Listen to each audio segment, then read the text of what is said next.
दोस्तों आज जिस स्टॉक की चर्चा मैं आपके सामने करने वाला हूँ उस स्टॉक का नाम है IRFC लिमिटेड। और आप देख रहे होंगे 4.5% से भी ज़्यादा की बड़ी गिरावट आपको IRFC में देखने को मिली है। इसके साथ साथ दोस्तों अब स्टॉक मैं ये कहूँगा अपने 52 वीक लो में आज ट्रेड किया है, जो होता है 104 रुपये और 40 पैसे। और आज इसने यही लो लगाया है और ऑलमोस्ट यहीं पे स्टॉक क्लोज किया है। तो भाई रीज़न क्या है इस गिरावट का? कई लोगों को ये बात तो पता होगी, जो रीसेंट रीज़न आया है कि भाई जो गवर्नमेंट है वो 4% स्टेक सेल करने वाली है, इस कारण बाजार डरा हुआ है। तो ये तो हुई बहुत मोटी सी बात।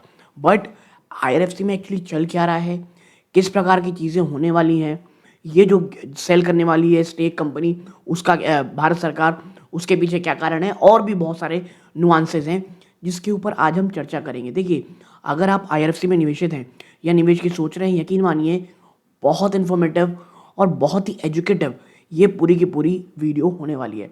आपसे बस एक दरख्वास्त है, इस वीडियो को लाइक कर दें और औरों के साथ शेयर ज़रूर कीजिएगा दोस्तों। ओके, नाउ अब आते हैं क्या करके।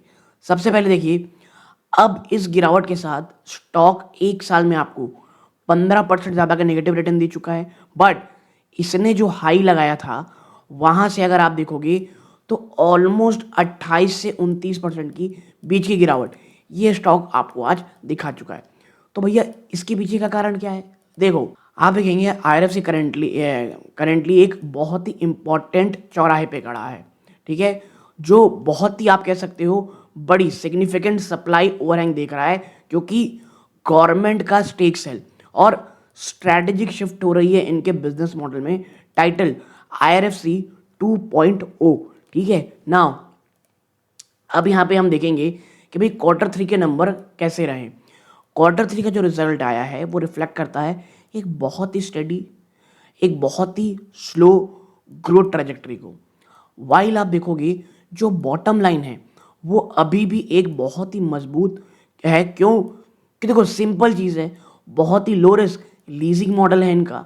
रेवेन्यू ग्रोथ अब काफ़ी हद तक स्टेबलाइज हो रखी है। और ऐसा मैं क्यों कह रहा हूँ, आप ज़रा यहाँ देखो, जो इस बार Q3 का पैट आया है, प्रॉफिट आफ्टर टैक्स, 1800 करोड़ का पैट है, 10% ज़्यादा का ईयर ऑन ईयर जंप है, क्योंकि driven by higher financing income रही और AUM ग्रोथ आपको साफ साफ देखने को मिली। रेवेन्यू में यहाँ पे 1.25% की, आपके 1.5% की यहाँ पे गिरावट हुई है, क्योंकि due to timing of lease receipt. ऐसा नहीं धंधा कम हुआ है, बल्कि जो लीज के रिसिप्ट थी उनकी टाइमिंग के कारण आपको यहाँ पे गिरावट देखने को मिल रही है। AUM ऑलमोस्ट 4,75,000 करोड़ रुपए का रहा है। Record high asset under management है कंपनी के, ठीक है। फिर ऑपरेटिंग प्रॉफिट मार्जिन आप देखोगे 98.4% है, ये काफ़ी हद तक स्टेबल है और ये बेस्ट इन क्लास मार्जिन है भाई साहब। 98.4% और ज़्यादा क्या ही लोगे, ठीक है। नाउ आगे है कि भाई स्ट्रैटेजिक प्लान और कुछ रीसेंट इवेंट। तो सबसे पहला क्या रहा, IRFC एक्टिवली ट्रांसफॉर्म कर रहा है अपने आप को सिर्फ एक dedicated financer for Indian railway to multi client infrastructure financer. जी हाँ, एक बहुत बड़े जो दोराहे पे खड़ा हुआ हम बोल रहे हैं ना, कंपनी अब एक मल्टी क्लाइंट इंफ्रास्ट्रक्चर फाइनेंसर की ओर जा रही है, ना कि सिर्फ रेलवे के लिए। अब देखो क्या हुआ है, IRFC 2.0 strategy, diversification into under other CPSEs और इंफ्रास्ट्रक्चर प्रोजेक्ट जैसे पोर्ट, हाईवे, अर्बन इंफ्रा। फिर मेजर रीफाइनेंसिंग बहुत सक्सेसफुल रही IRFC रीफाइनेंस कराने के लिए 9,821 करोड़, किससे? World bank loan for dedicated freight corridor corporation of India. फिर नए ऑर्डर और MOUs, कंपनी ने साइन किया एक स्ट्रैटेजिक MOU टूटीकोरन पोर्ट यानी outer harbour development are marking its entry into port infrastructure financing. यानी सिर्फ बात नहीं बल्कि एक क्लाइंट ऑलरेडी इनके पास आ चुका है। फिर फंड रेज, कंपनी ने रिसेंटली सिक्योर किया है $400 मिलियन का external commercial borrowing ECB from a consortium, जिसमें SMBC और MUFC हैं, for to lower borrowing cost. और इनकी बोरोइंग कॉस्ट बहुत कम है और मुझे अभी तक ये समझ नहीं आया था, जब आपकी इतनी कम बोरोइंग कॉस्ट होती है तो आप किसी बड़े इंफ्रास्ट्रक्चर में क्यों नहीं जा रहे हो। देखो, एक कारण था, अभी तक 0% NPA थे इनके। बट जब आप अलग अलग जगह जाओगे, अलग अलग आप कह सकते हैं नॉन गवर्नमेंट एंटिटी में जाओगे या कुछ हाई रिस्क इंफ्रा में अगर गए, चाहे वो पोर्ट हो या कुछ हो, तो फिर आपके एनपीएस बढ़ेंगे। तो जो भले ही आपकी ग्रोथ बहुत अच्छी शायद हो, लेकिन जो जीरो एनपी आपका रिकॉर्ड रहा है वो कहीं ना कहीं झटका लेते हुए दिखाई देगा। ठीक है, नाउ अब देखोगे investor watch list what to track. तो देखो सबसे पहली खबर यही है, the 4% OFS offer for sale. Government of India ने डाइवेस्ट किया है 4% स्टेक, जिसकी फ्लोर प्राइस 104 रुपये रखी है।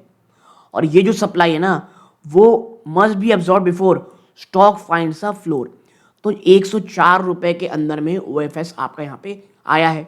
फिर है कॉस्ट ऑफ बोरोइंग। कंपनी जैसे कि पता है एक प्योर प्ले आईआरएफसी की एबिलिटी टू मेंटेन 30 से 40 basis point spread over it's borrowing cost, ये बहुत इंपॉर्टेंट है। तो हमें ये देखना है डोमेस्टिक इंटरेस्ट रेट कट कैसे हो रहे हैं कि नहीं हो रहे हैं। एसेट क्वालिटी देखो, वाइल करेंटली जीरो है रिस्क, ठीक है, लेकिन जो डाइवर्सिटी जो आपसे ऊपर में चर्चा कर रहा था, क्या इसके बाद जब वो डाइवर्सिफाई करेंगे अन्य सीपीएसईज के साथ, तो क्या रिस्क प्रोफाइल अब बदलेगी। फिर है डिविडेंड यील्ड। स्टॉक अपने 52 वीक क्लोज है, तो जो डिविडेंड यील्ड है जो करेंटली लगभग 1.5% में है, वो और ज़्यादा अट्रैक्टिव हो जाती है लॉन्ग टर्म होल्डर्स के लिए। क्योंकि भाई देखो ऐसे समय में ही तो खरीदारी करोगे अच्छे खासे नंबर पे, तब आपको डिविडेंड भी कंपनी देती चली जाएगी। ठीक है, तो ये इस प्रकार की चीज़ें हैं। अब बात कर लेते हैं क्या कि भाई ब्रोकरेज रिपोर्ट और टारगेट क्या कहता है। तो देखो जो सेंटिमेंट है ना वो कहीं ना कहीं कॉशियस हो गया है, क्योंकि सप्लाई ओवरहैंग और वैल्यूएशन नॉर्मलाइजेशन में। ठीक है, देखो कंसेंसस इन्वेस्टिंग क्या कह रही है, सेल अंडर परफॉर्मेंस 60 से 75 रुपए का टारगेट है। यानी यहाँ से भी वो ट्रेड कर रहे हैं, वहाँ से भाई साहब ऑलमोस्ट आप कह सकते हो 30-40% नीचे। कुछ एनालिस्ट ये मानते हैं कि आज भी ये एक प्रीमियम में ट्रेड कर रहा है ऑलमोस्ट 20 टाइम्स, जबकि कंपेयर करोगे हिस्टोरिकल एवरेज से तो वो मात्र 5 से 8 टाइम्स है। तो ये तो बहुत बड़ी गिरावट है। ठीक है ना, अब यहाँ बात करेंगे मार्केट मोजो। तो अवॉइड कह रहा है, और वो कह रहा है जो फॉलिंग मोमेंटम है प्लस इनसफिशिएंट जो यूज़ किया जा रहा है ना शेयर होल्डिंग फंड्स का आरओआई कंप्रेशन कारण। ठीक है, यानी फंड इतने सारे हैं उसको आप ठीक से उपयोग कर नहीं पा रहे हो, और कहीं अब भैया क्वार्टरली आप 1500-1600 करोड़ रुपए कमा रहे हो। आप समझ रहे हो इस चीज़ को। लोकल एनालिस्ट तो वो न्यूट्रल 110-115। ठीक है, तो इस प्रकार की चीज़ें। तो यहाँ पर आईआरएफसी का रैशनल क्या है भाई साहब, देखो रैशनल वही है जो प्राइमरी बियर केस है ना आईआरएफसी ग्रोथ में, वो इनके रेलवे बजट से जुड़ी रहती है। अगर कैपेक्स स्लो डाउन हुआ या finance by GBS gross budgetary support, तो आरएफसी का ग्रोथ जो है वो वहीं रुक जाता है। ठीक है, तो ये एक बड़ा रीज़न है जो आपको ध्यान में रखना है। अब बात करें टेक्निकल की, तो भैया टेक्निकल एक ही है, ये बेरिश क्विज में है, और आप पॉज करके पढ़ना चाहते हैं पढ़ सकते हैं, क्योंकि ये आप क्या कहेंगे ये एआई जनरेटेड है, तो आप पॉज करके पढ़ सकते हो। बट मुझे ये मानना है आईआरएफसी वाकई में एक मैं कहूँगा बहुत ही ज़्यादा इंपॉर्टेंट चौराहे पे, और अगर 100 रुपये 90 से 100 अगर टूटता है आईआरएफसी का, ये बहुत डेंजरस होगा टेक्निकल लेवल में। लेकिन 100 रुपये मुझे लगता है एक बहुत मजबूत सपोर्ट है। अच्छा, डिस्क्लोजर के रूप में मेरी या मेरी फैमिली मेंबर की स्टॉक में इन्वेस्टमेंट है, लेकिन इन्वेस्टमेंट बहुत ही ज़्यादा नीचे है। ठीक है, डिविडेंड देती है अपने आप को कभी आगे चल के, क्योंकि देखो 10 रुपये की फेस वैल्यू का ये स्टॉक है। ठीक है, अगर आने वाले समय कंपनी आपको 1.5 से 2% डिविडेंड भी देती है, कहीं अगर फंड्स को ठीक उपयोग करना है, ये डिविडेंड परसेंट अगर 3 से 4% चले जाता है, और आने वाले 5 से 10 सालों में कुछ स्प्लिट भी मिल जाता है, भाई साहब एक बहुत ही अच्छी कंपनी बहुत अच्छे रेट में, और ऐसी कंपनी जो लॉन्ग टर्म के लिए आपको रखना चाहिए वो मिल सकती है। लेकिन हाँ, ये बात साफ है कि शॉर्ट टू मीडियम टर्म कहीं ना कहीं इश्यूज है आईआरएफसी में। और देखो अब सिर्फ आईआरएफसी की बात नहीं है, अन्य पीएसयूज, क्योंकि हर गवर्नमेंट का एक टारगेट होता है, प्लस आईआरएफसी के लिए जो 75% गवर्नमेंट को अपना स्टेक कट करना रहता है, वो भी एक रूल फॉलो करना रहता है, तो उसे भी फॉलो करना है।